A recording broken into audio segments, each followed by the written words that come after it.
அதாவது எடுத்தன் கவிழ்த்தன் யார் வேணாலும் பேசணும். அவர்கள் தங்களுடைய கடமையை செய்யணும். தவறினார்கள் அவர்களுடைய கெட்ட பெயரை இன்றைய அரசுக்கும் முதல்வருக்கும் அந்த கட்சிக்கும் கொடுக்குறாருன்னு தான் அரசாங்கம் தான் அங்கே பல வேலைகளை செய்திருக்கு. அன்று நான் அங்கிருந்தால் விஜய் அவர்களிடம் சொல்லியிருந்தேன். விஜய் அவர்கள் நிச்சயமாக தன்னை சுற்றி சரியான அறிவுரை சொல்லக்கூடியவர்களை வச்சு நம்மளுடைய ஜனநாயகத்தில் who is first to the poll தான், யார் அதிக வாக்கு வாங்குறாங்க. ஸோ இந்த இது என்னை பொறுத்தவரை விஜயுடைய தாக்கம் நிச்சயமாக தமிழகத்தில் இருக்கும்.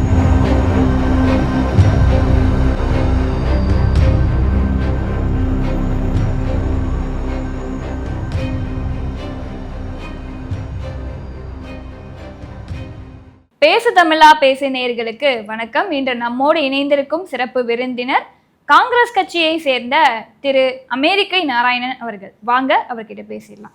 நமஸ்காரம். வணக்கம்மா, நல்லா இருக்கீங்களா? இருக்கீங்க? தீபாவளி நல்வாழ்த்துக்கள். பிலேட்டட்.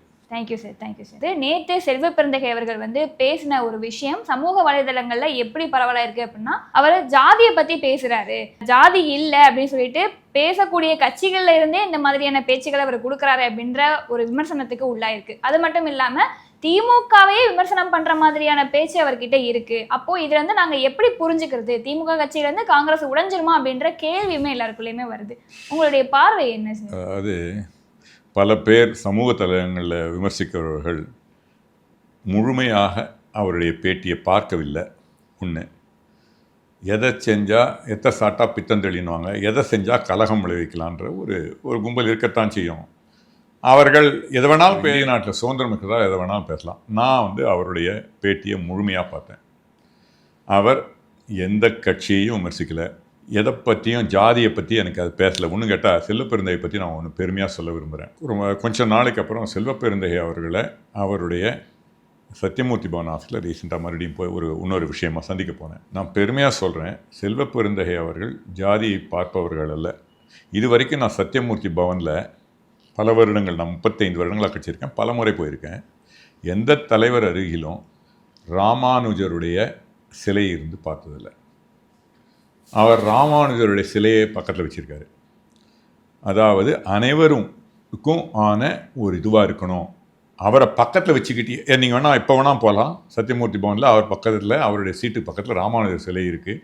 அவர் அந்த மாதிரி இருந்தால் நிச்சயமாக ராமானுஜர் சிலை வச்சு ஜாதியெல்லாம் பேச மாட்டார். அதனால் செல்வ பெருந்தகை ஜாதியை பற்றி பேசுகிறார் என்ற இது தவறானது. நீங்கள் வேணால் யார் வேணாலும் போங்க. அவருடைய இதில் பார்த்தீங்கன்னா அது நான் போய் பார்க்கல. அவரே என்கிட்ட சொன்னார், சார் ரொம்ப நல்லா இருக்குது சார் அப்படின்னு நான் சொல்லச்சு. அவர் சொன்னார், என்னுடைய இதுக்கு எம்எல்ஏ ஆஃபீஸ் இந்த ஏரி இருக்க இடம் தான், அங்கே வந்தீங்கன்னா ஒரு பக்கம் அம்பேத்கருடைய படம், இன்னொரு பக்கம் பெரியாருடைய படம், நடுவில் இருப்பது ராமானுஜர்னர். அதனால் அப்படிப்பட்டவர் சமத்துவம், எல்லாரும் சமம், ஜாதி மதம் பார்க்காதவர். நிச்சயமாக அவர் ஜாதியை பற்றி பேச மாட்டார். இந்த இதில் நான் தெளிவாக சொல்ல முடியும், அதில் ஜாதியை பற்றி அவர் பேசலை.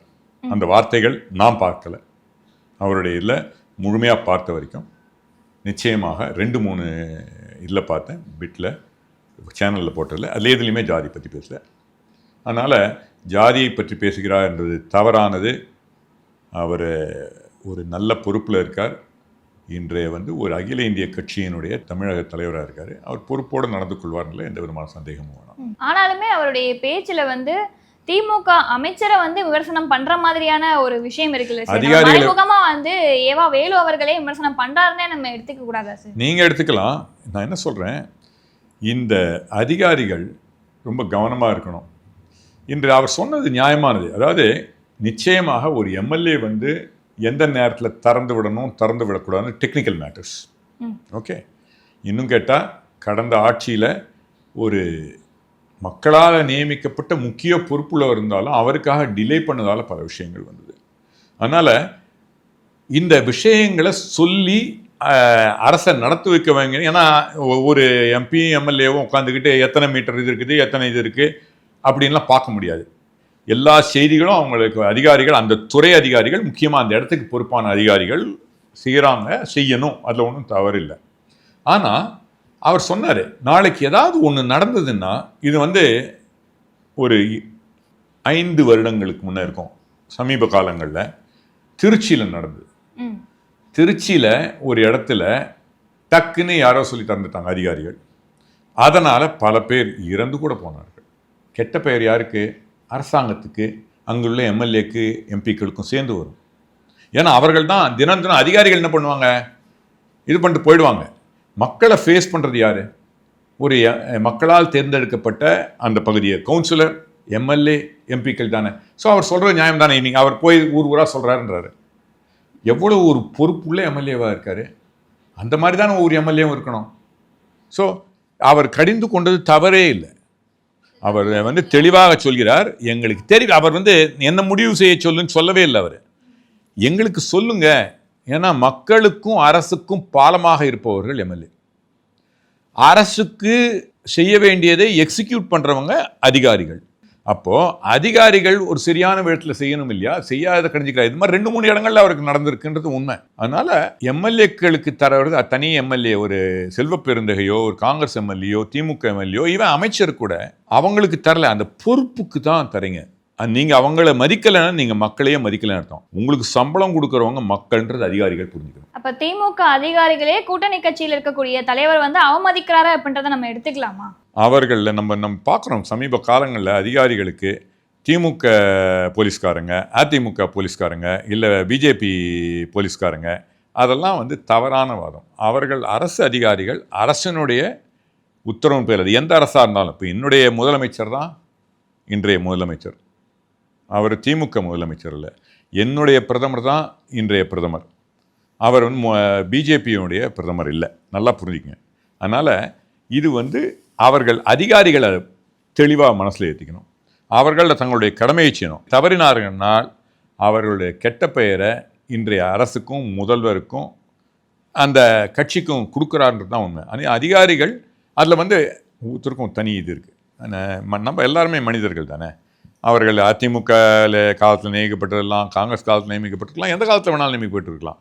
அதனால் அவர்களை அந்த அதிகாரிகள் தவறு செய்கிறார்கள்ன்றதான் அவர் தெளிவாக சொல்லியிருக்காரு. அவர்கள் அதிகாரிகள் தங்களுடைய இதை மாற்றிக்கணும். ஏன்னா அதனால் அரசுக்கு கெட்ட பெயர் வரும், அதை ஆளுகின்ற கட்சிக்கு வரும், எங்கள் கூட்டணி கட்சிக்கும் கெட்ட பெயர் வரும்.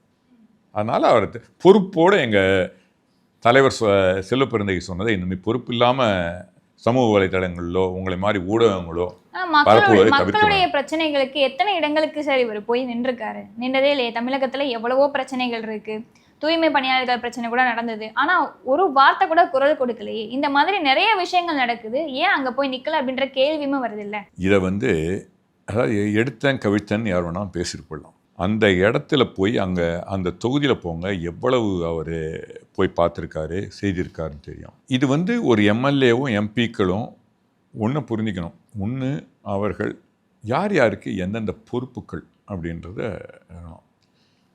எப்படி. இப்போ நானே கூட சில விஷயங்கள் கடந்த காலங்களே சொல்லியிருக்கேன். எங்களுடைய கட்சியினுடைய இது சில நேரங்கள் நான் ஒத்துக்காமச்சு என்னுடைய தனிப்பட்ட கருத்து. ஆனால் என்னுடைய வேலை ஒரு பொதுத்தளத்தில் என் கட்சியை பற்றி பேசி என்னுடைய கட்சியை டிஃபெண்ட் பண்ண வேண்டியதுதான். நான் தனியாக போய் பேச முடியும். அதே மாதிரி ஒரு பொறுப்புள்ள எம்எல்ஏவோ, அதுவும் ஆளுங்கட்சியோட கூட்டணியில் இருக்கச்சே எப்படி செய்யணுங்கிற காங்கிரஸ் கட்சி நான் பேசலாம். நான் பல நேரங்களில் விமர்சித்து பேசியிருக்கேன்.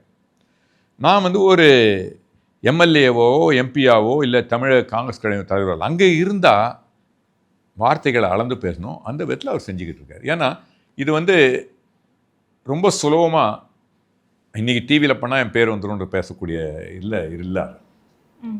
நான் பேசக்கூடிய மாதிரி அவர் பேச முடியாது. அதனால் அவர் பொறுப்போடு செயல்படுகிறார். அதை மக்களும் புரிந்து கொள்கிறார். நிச்சயமாக.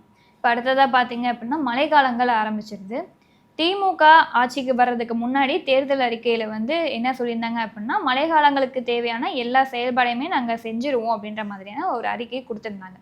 இப்போ சமீப காலத்துக்கு முன்னாடி 78,000 கோடி நிதி ஒதுக்கி மழைக்காலங்களில் நாங்கள் நிதி ஒதுக்கி பண்ணியிருக்கோம், சாலைகள்லாம் அமைச்சிருக்கோம், போட்டிருக்கோம் அப்படின்ற மாதிரி சொல்கிறாங்க. ஆனால் தமிழகத்தில் இருக்கக்கூடிய பல கிராமங்களில் இன்னுமே சாலைகள் சரியில்லாமல் இருக்கிறத நம்மளால் பார்க்க முடியும். நீங்கள் கொஞ்சம் கிராமங்கள் பேர்கள் சொல்ல முடியுமா?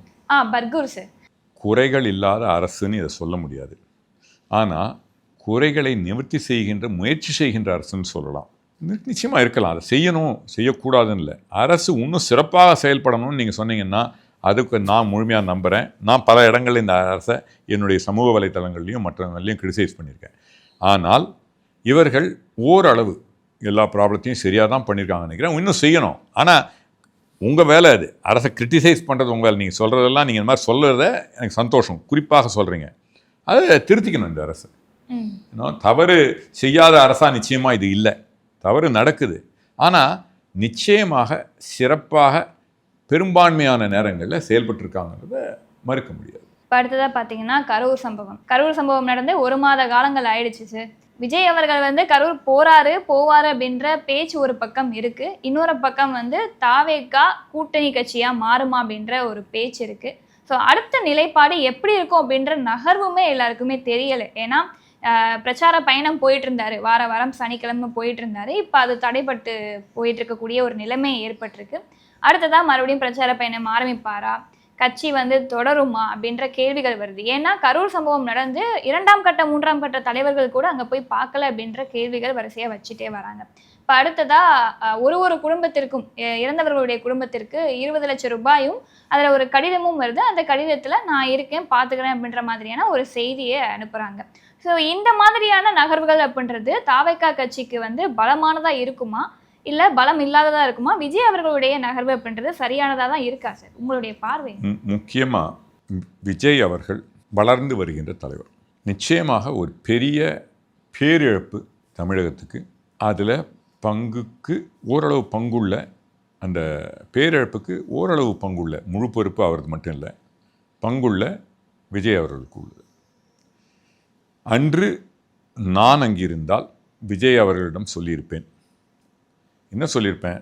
முதல்ல அவர் அங்கே பண்ணது, அங்கேருந்து வெள்ள வறட்சியை தான் தெரிஞ்சுது, ஃப்ளைட் வந்துடுச்சு.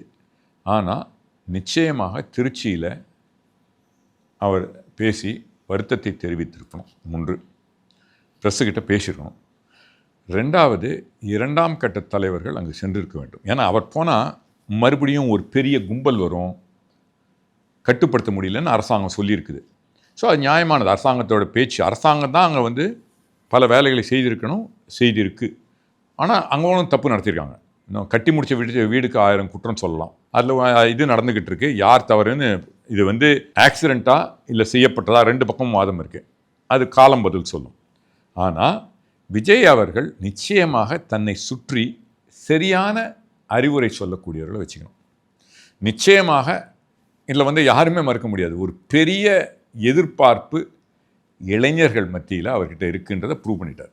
ஒரு பக்கம் பிஜேபி, அதிமுக அவர் கூட இழுத்துக்கிட்டு இருக்க பார்க்குறாங்க. இன்னொரு பக்கம் மற்றும் பல கட்சிகள் அவர் கூட இருக்கணும்னு நினைக்கிறாங்க. அவர் தான் முடிவு பண்ணணும். ஆனால் அவர் எந்த பக்கம் சென்றாலும் நிச்சயமாக அவருக்கு ஒரு ஓட் பேங்க் இருக்குது, பெரிய இது இருக்குது. ஆனால் அவர் தன்னை சுற்றி சரியான நபர்களை, 2ஆம் கட்ட தலைவர்கள், 3ஆம் கட்ட தலைவர்களை வைக்க தவறிவிட்டார். ஒரு தலைவன்கிறவர் தான் மட்டுமே இல்லை, ஒரு கட்டமைப்பை ஏற்படுத்தணும். நிச்சயமாக துடிப்பான வாலிபர்களும் வாலிபிகளும் நண்பர்களும் நண்பிகளும் அவர் சொல்கிற மாதிரி இருக்காங்க அவருக்கு.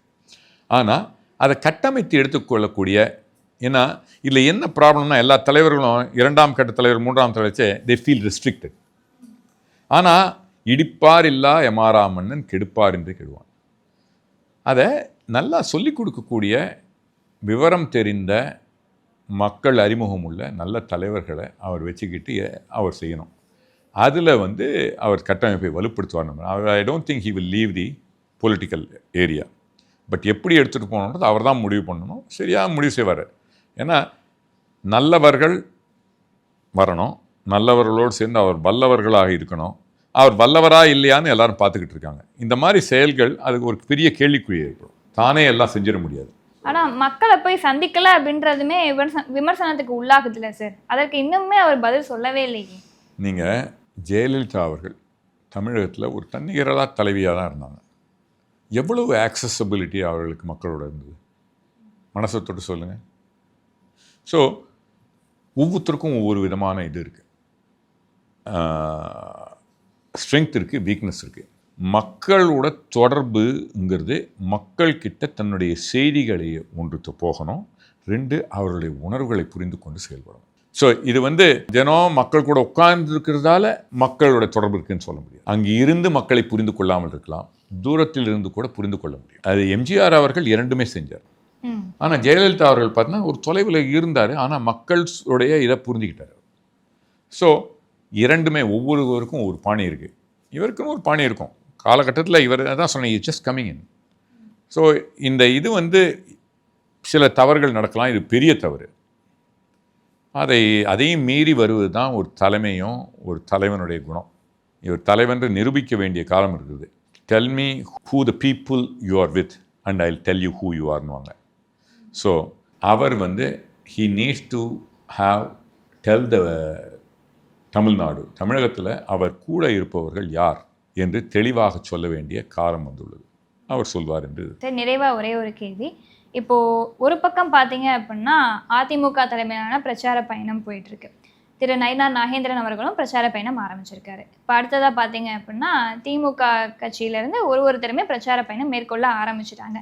ஓர்நீதி தமிழ்நாடு கொண்டு வந்தாங்க, அதுக்கப்புறமா ஒரு திட்டங்கள் கொண்டு வந்தாங்க, பிரச்சார பயணம் போயிட்டு இருக்காங்க. இப்போ அடுத்ததாக தாவேக்கா வந்து பிரச்சார பயணம் போயிட்டு இருந்தாங்க, இப்போ சிறிது காலங்கள் வந்து தடைப்பட்டிருக்கு. ஸோ 4 முனை போட்டியாக தான் இருக்கும் அப்படின்றது நம்மளால ஷியராக சொல்ல முடியுது. நாதக தலைமை ஒருங்கிணைப்பாளர் சீமான் அவர்களுமே வந்து ஒரு இடங்களுக்கு போயிட்டு மக்கள்கிட்ட பேசிட்டு இருக்காரு, மாநாடு நடத்திட்டு இருக்காரு.